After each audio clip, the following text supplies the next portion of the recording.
제가 신학을 공부하고 이제 목회를 한 경력이 30년 정도 됩니다. 신학 공부를 하면서 목회를 하면서 누군가 저에게 와서 믿음이 무엇입니까? 라고 물으면 제가 늘 고백했던 대답이 로마서 12장 1절과 2절 말씀입니다. 제가 이해하기로 신앙생활을 가장 잘 정의하고 있는 말씀이 이 말씀이 아닌가 생각을 합니다. 그러므로 형제들아, 내가 하나님의 모든 자비하심으로 너희를 권하노니 너희 몸을 하나님이 기뻐하시는 거룩한 산 제물로 드리라. 이는 너희에 드릴 영적 예배니라.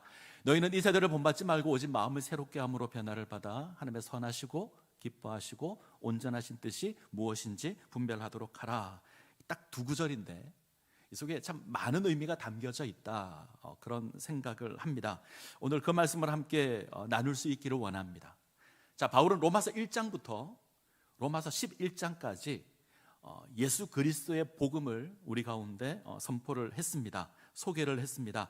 죄로 말미암아 하나님의 진노 아래 있던 인생이 어떻게 하나님의 자녀가 되는가, 어떻게 구원을 받는가 바울이 고백을 합니다. 그리고 12장에 들어와서 구원받은 백성이 어떻게 살아가야 하는가, 이제 이 이야기를 시작합니다. 특별히 이 일에 있어서 이제 1절과 2절이 전체 주제에 해당하는 그런 말씀입니다. 시작은 이렇게 되어 있죠. 그러므로 형제들아, 내가 하나님의 모든 자비하심으로 너희를 권하노니. 자, 그러므로 이 말은 앞에 주어진 내용을 전제로 하는 겁니다. 그러한 까닭에 이런 뜻입니다. 로마서 1장부터 11장까지 내용을 이제 전제로 하는 거죠. 바울이 소개한 예수 그리스도의 복음입니다. 우리가 지난 세 번의 시간을 통해서 바울의 복음을 확인했습니다. 구원받은 우리가 어떤 삶을 살아가야 되는가, 우리에게 주어진 구원이 무엇이고 그 구원의 삶을 어떻게 살아가야 되는가 우리가 확인을 했습니다. 간단히 정리를 한번 해봤으면 좋을 것 같아요. 자, 로마서 1장 16절을 한번 볼까요? 로마서 1장 16절, 자, 자막에 있습니다. 같이 읽습니다.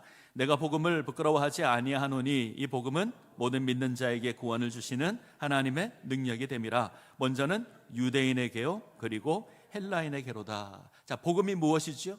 복음은 모든 믿는 자에게 구원을 주시는 하나님의 능력입니다. 이 복음이 구원의 능력이 되는 건 잘못된 이 세상을 다시 회복하게 하는 하나님의 의, 하나님의 정의가 이 복음 가운데 나타나 있기 때문에 그렇습니다. 그 의는 하나님의 아들 예수 그리스도께서 이 땅 가운데 오셔서 우리 죄를 대신하여 죽으시고 그리고 부활하심으로 사망의 권세를 깨뜨리고 우리 가운데 생명을 허락해 주신 겁니다. 우리가 기억해야 될 것이 하나 있습니다. 이 구원에 있어서 우리에게는 능력이 없습니다. 우리에게는 어떤 자격이나 어떤 조건이 있지 않습니다. 구원은 오직 하나님의 능력입니다. 하나님의 은혜입니다. 그래서 우리가 믿음으로 구원을 받는다, 이렇게 고백을 하는 겁니다. 내가 어떤 자격이 있거나 어떤 조건이 있거나 어떤 의로운 행위를 해서 구원을 받는 것이 아닙니다. 자, 로마서 3장 23절 24절, 자, 같이 한번 볼까요? 로마서 3장 23절 24절 같이 읽습니다. 모든 사람이 죄를 범하였음에 하나님의 영광에 이르지 못하더니 그리스도 예수 안에 있는 성령으로 말미암아 하나님의 은혜로 값없이 의롭다 하심을 얻은 자 되었느니라. 모든 사람이 죄를 범하였으며 그것으로 하나님의 영광에 이르지 못했습니다. 죄는 하나님이 없는 겁니다. 하나님 없는 인생을 살아가기 때문에 하나님을 경외하지도 않고 하나님이 원치 않는 죄악된 행동을 합니다. 하나님을 섬기지도 않고 하나님의 뜻을 행하지도 않습니다. 이것이 경건하지 않음과 불의입니다. 때문에 우리가 하나님의 진노 아래 있는 거죠. 그런데 이 소망 없는 인생을 위해서 예수 그리스도께서 이 땅 가운데 오셨습니다. 우리 죄를 대신하여 십자가를 지시고 죽으셨습니다. 그리고 부활하셔서 그 사망 가운데 있는 우리를 생명으로 옮겨 놓으셨습니다. 이것을 우리가 어떻게 고백을 했냐면 우리가 죄에 대해서 죽고 하나님에 대하여 살았다, 이렇게 고백을 했습니다. 우리가 죄에 대해서 죽었습니다.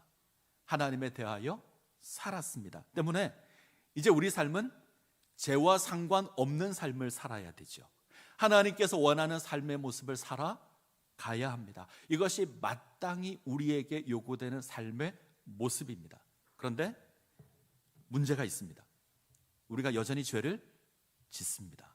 이건 우리의 신분은 바뀌었는데, 죄의 종에서 하나님의 자녀로 신분은 바뀌었는데 아직 우리 상태가 완전히 바뀌지 않았기 때문에 그렇습니다. 여전히 죄의 습성들이 남아 있습니다. 심지어 죄를 짓는 게 더 편하고 하나님께서 원하는 의의 삶을 살아가는 것이 불편하기도 합니다. 여전히 우리 가운데 죄가 있죠. 우리는 연약함 가운데 있습니다. 때문에 실망하기도 하고 넘어지기도 하고 좌절하기도 합니다. 그럼에도 불구하고 우리가 낙심하지 말아야 되는데 그 이유가 있죠. 로마서 8장 1절 8장 1절 2절 같이 볼까요? 로마서 8장 1절 2절 같이 읽습니다. 그러므로 이제 그리스도 예수 안에 있는 자에게는 결코 정죄함이 없나니 이는 그리스도 예수 안에 있는 생명의 성령의 법이 죄와 사망의 법에서 너를 해방하였음이라. 우리 가운데 죄가 있음에도 불구하고 낙심하지 말아야 될 건 그 죄에 대한 정죄가 없습니다. 무슨 말이냐면 우리가 여전히 죄를 짓지만 그 죄가 우리를 다스리지 않습니다. 우리가 죄를 짓는다고 해서 그 죄가 우리를 다시 사망으로 이끌고 가지 않습니다. 우리 신분이 바뀌었습니다. 예전엔 죄의 종이었는데, 죄의 노예였는데 이제는 하나님의 자녀가 되었습니다. 우리 신분이 바뀌는 일은 없습니다. 자, 우리 과제가 있죠. 우리 신분이 바뀌었습니다. 근데 여전히 우리 상태는 변하지 않았습니다. 이런 우리의 상태가 점점 변해야 합니다. 죄를 짓는 모습에서 하나님을 섬기는 모습으로 점점 변해 가야 합니다. 점점 우리의 삶이 거룩하게 되어야 합니다. 이것을 성화라고 합니다. 이 성화를 위해서 하나님께서 우리에게 허락해 주신, 하나님께서 보내주신 분이 계십니다. 누구시죠? 성령입니다. 이 성령 하나님께서 하시는 일이 있습니다. 우리가 하나님의 자녀라는 것을 확인하십니다. 우리 가운데 내주하심으로 우리로 하여금 하나님을 향해서 아빠, 아버지라 부르게 하십니다. 우리의 생각을 바꾸실 겁니다. 이 세상을 따르는 그 생각을 하나님의 뜻을 따르는 생각으로 바꾸어 주실 겁니다. 그리고 우리 삶을 거룩으로 이끌고 갈 겁니다. 때문에 우리는 이 성령을 의지하여서 이 죄악을 따르는 삶에서 하나님의 뜻을 따르는 삶으로 우리 삶을 바꾸어 가야 합니다. 이 일에 성령의 인도를 받아야 되죠. 자, 여기까지가 우리가 지난 시간에 살핀 내용입니다. 죄로 말미암아 하나님에 대해서 죽었던 우리가 이제 예수 그리스도로 말미암아 죄에 대하여 죽고 하나님에 대하여 살았습니다. 이제 하나님의 백성으로, 하나님의 자녀로 성령의 인도함을 받아서 그에 합당한 삶을 살아가야 합니다. 자, 이것을 로마서 12장 1절 2절이 잘 정리를 하고 있습니다. 같이 한번 읽어볼까요? 로마서 12장 1절 2절. 자, 같이 읽겠습니다. 그러므로 형제들아, 내가 하나님의 모든 자비하심으로 너희를 권하노니 너희 몸을 하나님이 기뻐하시는 거룩한 산제물로 드리라. 이는 너희가 드릴 영적 예배니라. 너희는 이 세대를 본받지 말고 오직 마음을 새롭게 함으로 변화를 받아 하나님의 선하시고 기뻐하시고 온전하신 뜻이 무엇인지 분별하도록 하라. 하나님의 모든 자비하심, 이것은 지금까지 바울이 이야기한 겁니다. 로마서 1장부터 11장까지 이야기한 이 모든 것을 하나님의 자비하심, 죄의 종으로 살았던 우리가 하나님의 자녀로 살게 되는 이 놀라운 변화를 하나님의 자비하심, 이렇게 고백합니다. 이 하나님의 자비하심을 인하여서 우리 몸을 하나님이 기뻐하시는 거룩한 산제물로 드려야 합니다. 우리 삶을 하나님께서 기뻐하시는 산 제사로, 제물로 하나님께 드려야 합니다. 우리 몸을 각을 떠서 불태워서 제사를 드려야 한다, 이런 말이 아니죠.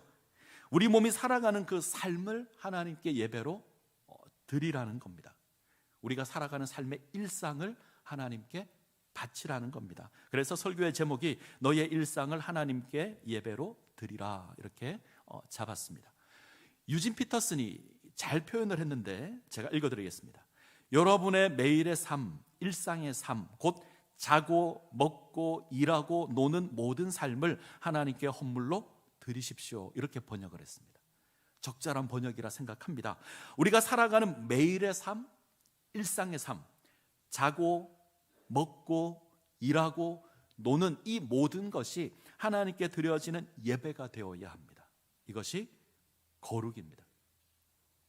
성경이 기록되었던 이 시대는 이제 헬라 사상이 당시 세계를 주도를 했고요. 헬라 사상의 가장 대표적인 이론 가운데 하나가 이원론입니다. 거룩한 것과 더러운 것을 구분합니다. 영적인 것은 거룩한 것이고 육적인 것은 더러운 것이다. 이것이 가지고 있는 기본 생각이었습니다. 그래서 영적으로 고상한 것을 추구해야 되고 우리 몸이 살아가는 육적인 삶은 아무 의미 없는 거다, 더러운 거다, 그렇게 생각을 했습니다. 이게 기독교 세계 가운데 들어왔고 중세시대 때는 이것이 아주 강했습니다. 오늘날도 여전히 이런 모습들이 있습니다. 제가 어릴 때 신앙생활할 때 가장 많이 들었던 이야기 중 하나가 일주일 중 주일은 주님의 날이고 나머지 6일은 우리의 날이다, 이런 식의 가르침을 많이 받았고요. 우리가 세상을 살아가는 건 이 세상에서 돈을 열심히 벌어서 하나님께 바치기 위해서 우리가 돈을 번다, 이런 가르침들을 받아 왔습니다. 어쩌면 우리가 이런 생각을 가지고 있을 수도 있습니다. 성직은 거룩한 것이지만 나머지 직업은 속된 것이다, 이렇게 이야기하는 분도 계십니다.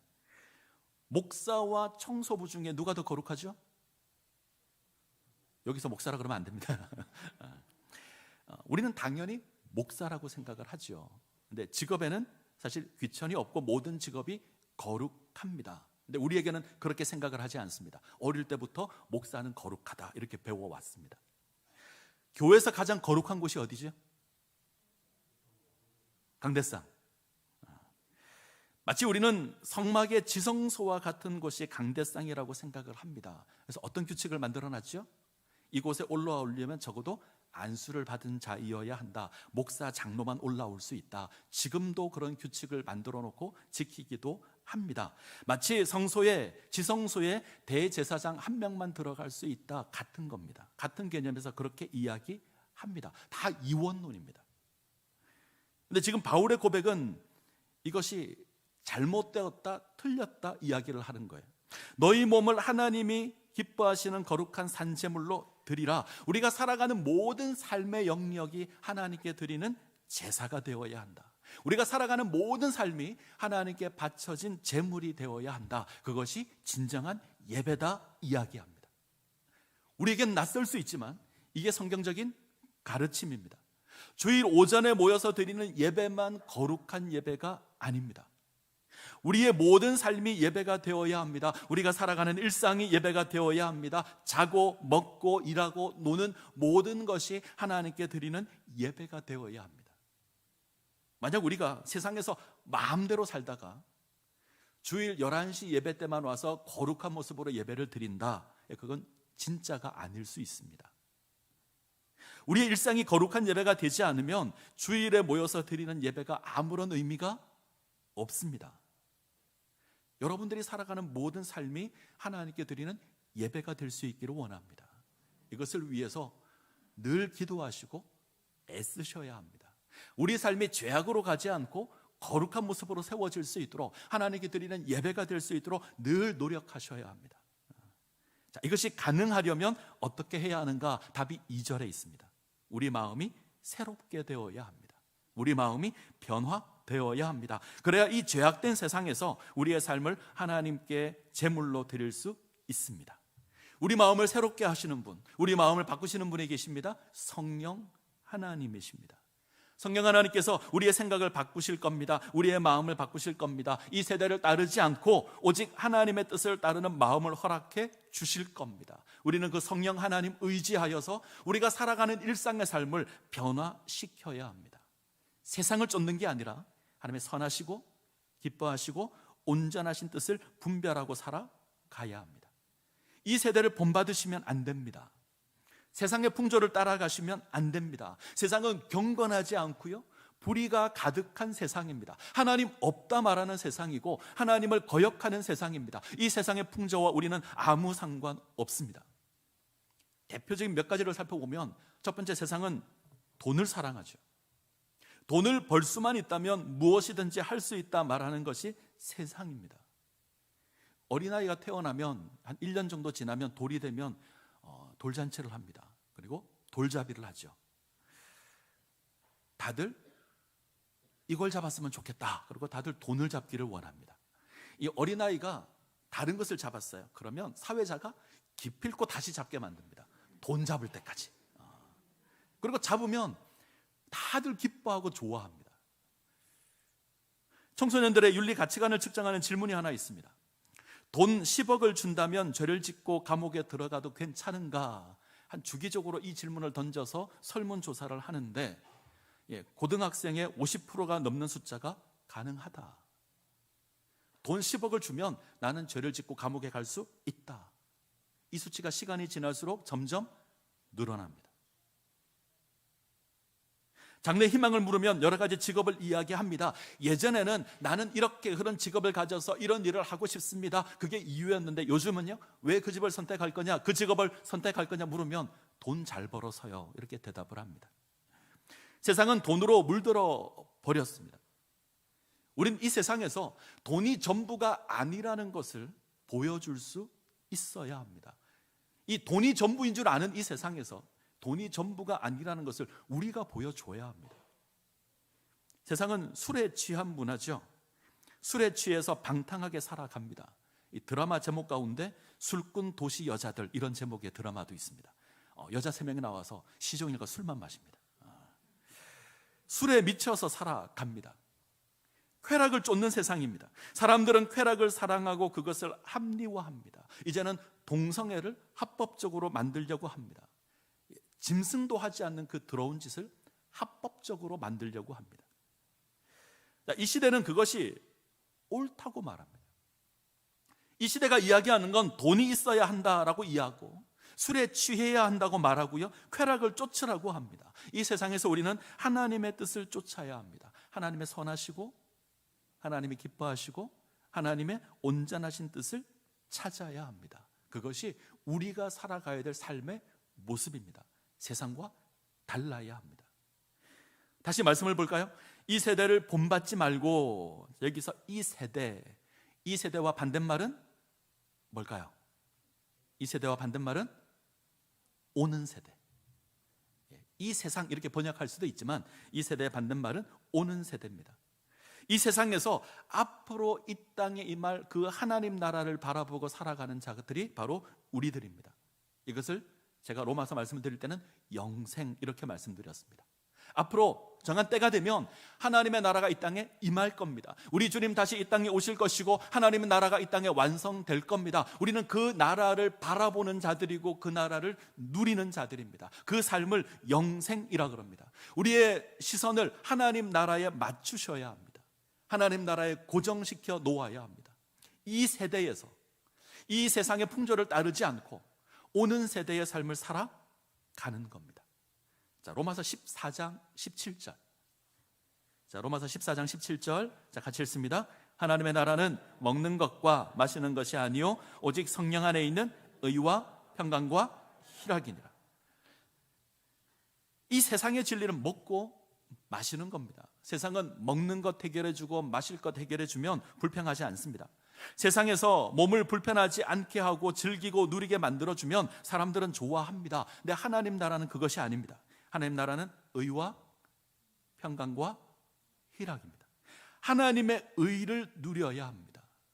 하나님의 평강을 누려야 합니다. 하나님께서 주시는 그 기쁨으로 우리의 삶을 세워가야 합니다.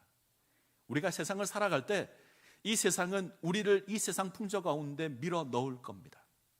우리 삶을 우겨 넣으려고 할 겁니다. 하나님의 자녀로 세워진 우리를 끊임없이 밀어 넣을 겁니다. 우리와 세상은 충돌할 겁니다. 우리는 이 세상에서 하나님의 자녀로 살아가야 합니다.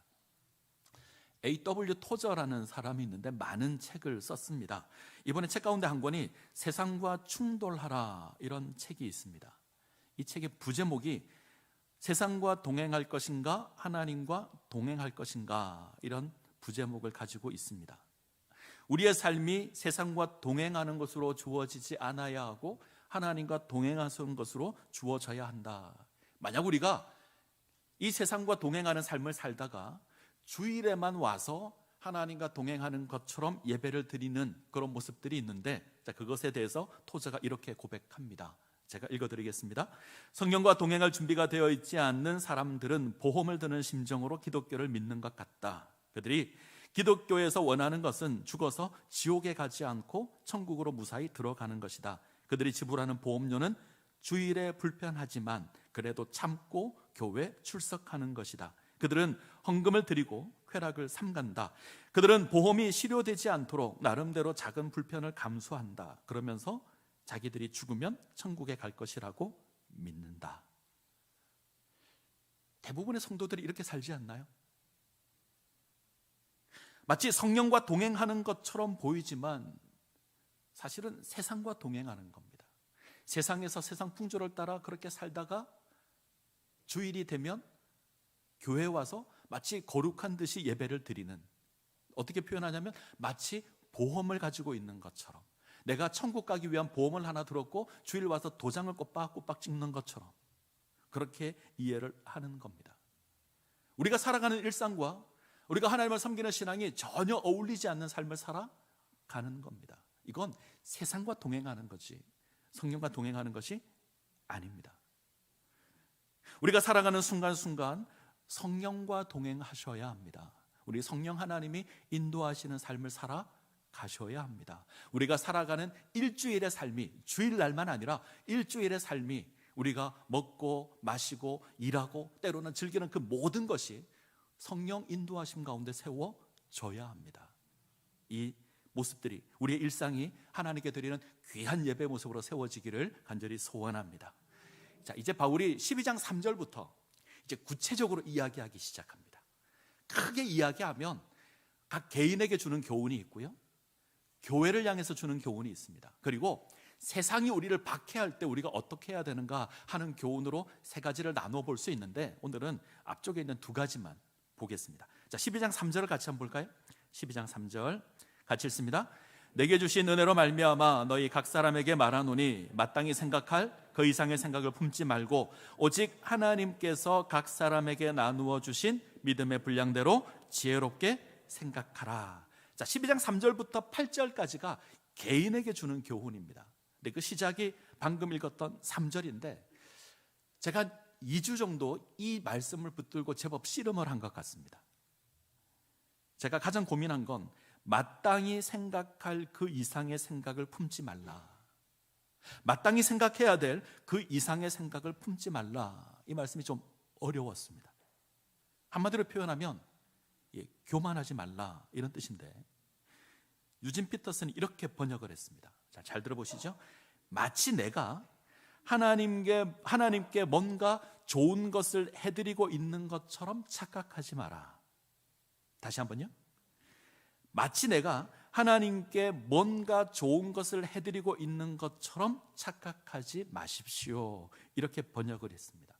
내가 하나님을 위해서 뭔가 할 수 있다 혹은 하고 있다 그렇게 생각하지 말고, 그렇게 주장하지도 말고 내세우지도 말라는 겁니다. 우리 모습을 한번 보시죠. 우리는 여전히 죄의 습성이 남아있어서 가만 두어도 죄를 짓습니다. 가만히 두면 좋은 일을 하는 것보다는 죄를 짓는 일에 훨씬 더 익숙하고 그쪽으로 갑니다. 성령의 도우심이 아니면 우리가 그 무엇도 할 수 없습니다. 그런데 내가 무엇을 할 수 있다 생각하고 행동하는 건 교회를 위한 것이 아니라는 겁니다. 우리가 하나님을 위해서 무엇을 하는 게 아닙니다. 하나님께서 우리를 위하여서 필요한 것을 주시는 겁니다. 우리가 하는 게 아니라 하나님이 하시는 겁니다. 내가 교회를 세우는 것이 아니라 교회를 세우는 건 하나님이십니다. 우리 열정이 교회를 세우는 것이 아니라 하나님의 역사가 교회를 세웁니다. 이것을 바꾸어 버리시면 곤란합니다. 제가 여러분들이 지니고 있는 그 열정을 무시하는 게 아닙니다.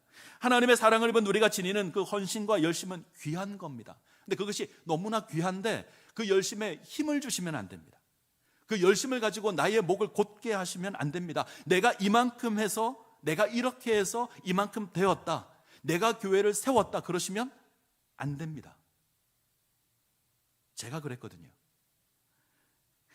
저는 열심히 하면 뭔가 될 것으로 생각을 했습니다. 제가 지금까지 살아오면서 부교육자 생활을 제법 오래 했는데 저의 목표는 언제나 열심이었습니다. 열심을 따지면 아마 그 누구에게도 지지 않을 겁니다. 제 아내가 증인입니다. 제가 정말 열심히 했는데 제 아내는 별로 안 좋아했거든요.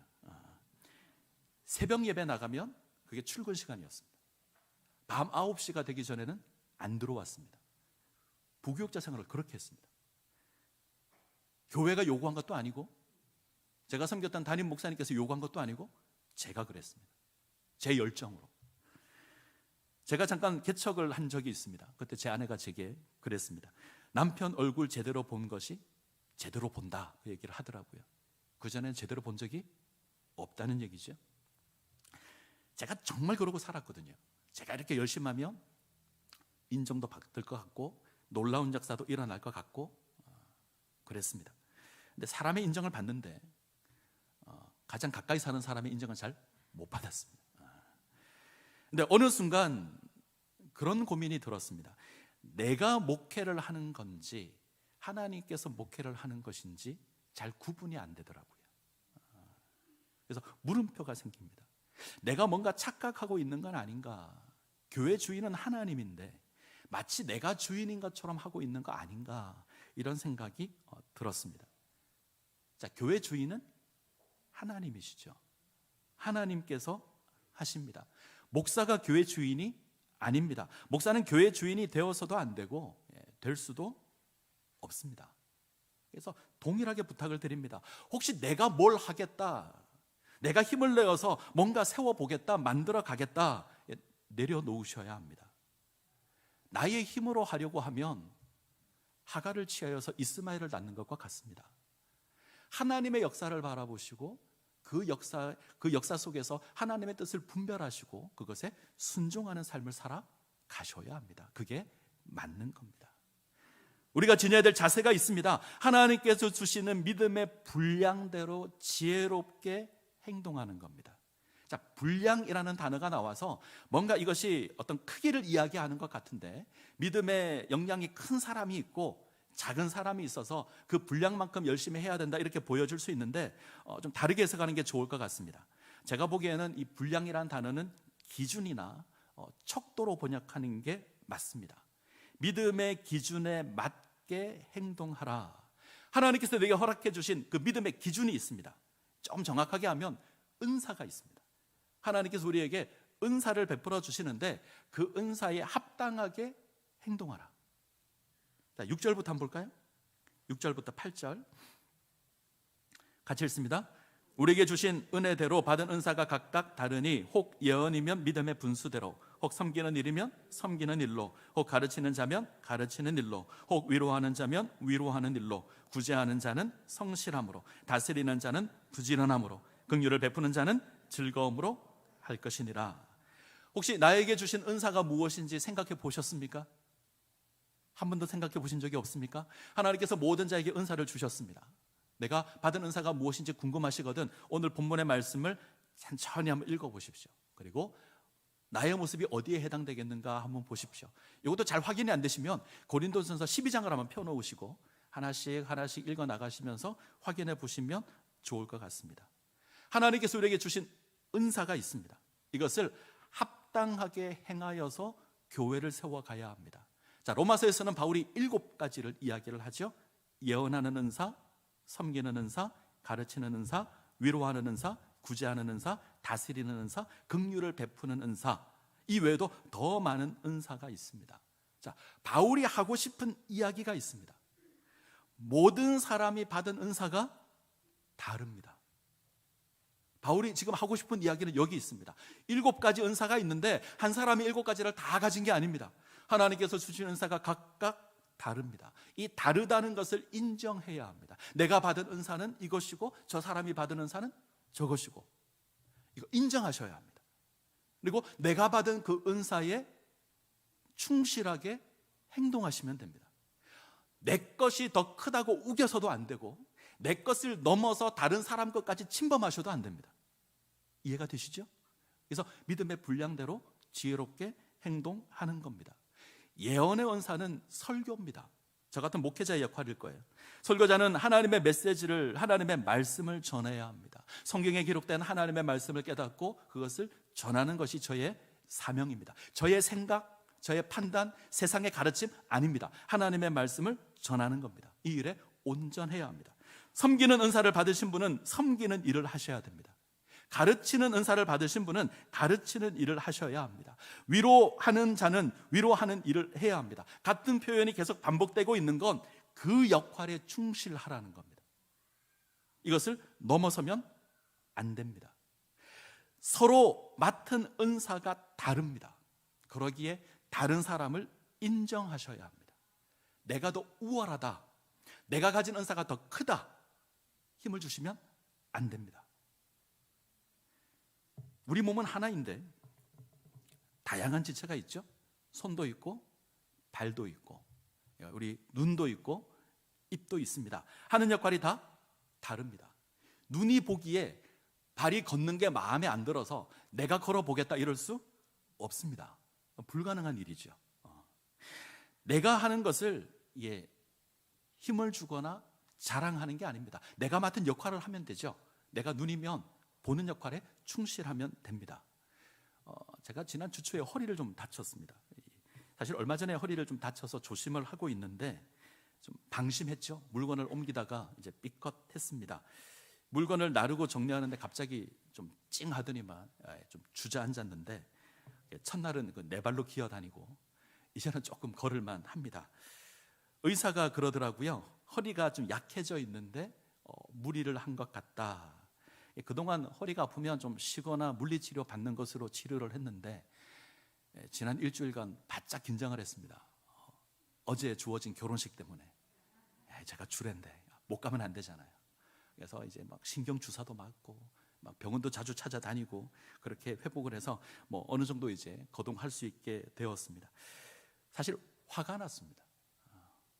해야 될 일이 너무 많은데 이게 할 수 없고 누워 있어야 되는 게 이제 화가 났습니다. 내게 시간이 없는데 해결해야 될 문제가 너무 많은데 내가 이러고 있을 수 없다. 이게 주어진 상황인데 뭘 할 수 없어서 화가 났습니다. 그러다가 이제 허리에 관심을 좀 가지게 됐습니다. 사실 저는 허리가 별로 아프지 않았던, 되게 좀 허리는 건강했던, 사실 허리 아프신 분들을 잘 이해하지 못했던 전데 어느 순간 허리가 아프더니 이게 가끔 무리를 하면 이게 반복이 되더라고요. 그전에는 허리가 어떤 역할을 하는지 별로 관심이 없었습니다. 제 관심은 보거나 말하거나 손이 하는 일이나 발이 하는 일에 관심이 훨씬 더 많았습니다. 근데 허리가 아프니 아무 소용없습니다. 내 눈으로 일을 봐도 허리가 아프면 못합니다. 허리가 아프면 제대로 걸어갈 수도 없습니다. 무슨 말을 하는지 이해가 되시죠? 이게 잘 보이지 않고 잘 드러나지 않는데 이거 무시하면 안 됩니다. 혹시 손이거나 혹시 발의 역할을 하시는 분이 있습니까? 혹시 눈이나 입의 일을 맡으셨습니까? 자랑하시면 안 됩니다. 눈에 잘 보이지 않는 허리가 아프면 아무것도 못합니다. 서로를 인정해야 되고 용납해야 되고 함께 해야 합니다. 한 나라의 왕이 큰 병에 걸렸습니다. 의사가 처방을 내렸는데 암사자의 젖을 먹어야 나을 수 있습니다. 이런 처방을 내렸습니다. 많은 사람들이 주저하죠. 상대가 사자인데. 그래서 한 사내가, 한 남자가 내가 구해오겠습니다. 그래서 길을 나섰습니다. 숲으로 가서 새끼 낳은 지 얼마 안 되는 암사자를 찾았습니다. 사자와 친해지기 위해서 온갖 노력을 하고 마침내 암사자의 젖을 얻었습니다. 그리고 기쁘게 돌아옵니다. 돌아오는 길에 이 남자의 다리가 말을 합니다. 이번 일은 나의 공이 가장 크다. 내가 사자에게로 다가갔다. 그러니 나의 공이 가장 크다. 그러자 가만히 있던 눈이 내가 제대로 안 봤으면 틀림없이 네가 사자의 발을 밟았을 것이고 그러면 네가 사자에게 먹혔을 거야. 이렇게 주장을 합니다. 그러자 이제 손이 말합니다. 뭐라고 말했을까요? 내가 짰잖아. 내가 짰어. 그러자 다른 신체 부위들이 다 난리가 났습니다. 서로 자기가 중요한 일을 했다. 내가 공이 크다. 막 이야기를 하니까 입이 한마디를 했습니다.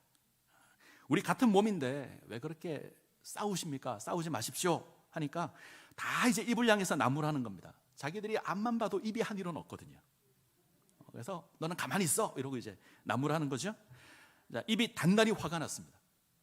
마침내 성에 도착했습니다. 이 남자가 암사자의 젖을 왕에게 갖다 바쳤습니다. 왕이 너무 기뻐서 이것이 암사자의 젖이란 말이지, 정말 수고했네. 그러자 입을 열어서 그럴 리가요, 개의 젖입니다. 이렇게 했대요. 어떻게 될까요? 큰일 났습니다. 다른 모든 이제 손, 발, 눈 다 빌었습니다. 내가 잘못했다. 그리고 문제를 해결을 했다고 합니다. 모든 지체가 다 중요합니다. 인정하셔야 합니다. 마땅히 생각할 그 이상의 생각을 품으시면 안 됩니다. 나에게 주신 그 은사를 잘 기억하시고 교회를 세워 가셔야 합니다. 이것이 각 개인에게 주어진 교훈입니다.